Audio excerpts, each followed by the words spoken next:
Okay, I'm going to show you how to heat this PVC pipe so it's flat like this board through heating, and this is what I use. I'll just put this away.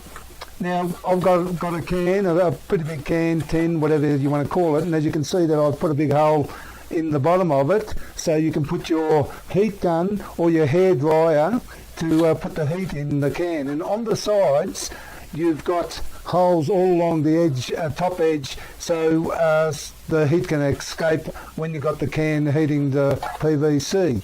As you can see, the heat gun just fits in there, and as I said, hair dryer will probably do just as well.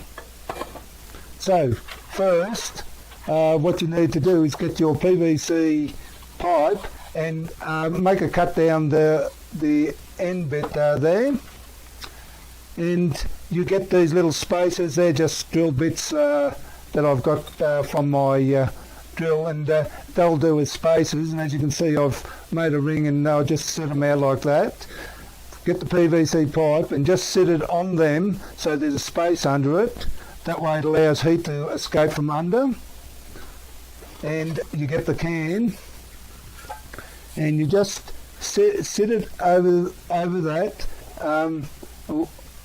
just move it, making sure it's flush on the paver. As you see, it's a paver, that way you don't heat the table, if you know what I mean. You put the heat gun, and as I said, it can be a hairdryer as well. I believe that would work just as well. And you just heat it up. So now it's been heating about 1 minute there, and I'll just take it out and carefully just lift it up and put that aside.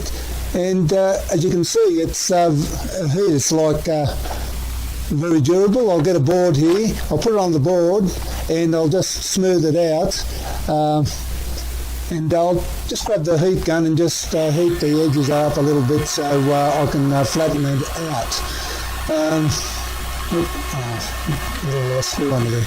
Anyway, you heat that up, and you can smooth it out using gloves, of course, out like that, or you can put it between two boards with a little bit of weight on it, and it should come out pretty straight, something like this. I know it's a little bit rough, but if you put it between the board and it gets hard, it should do the job. And well, I suppose that's about it.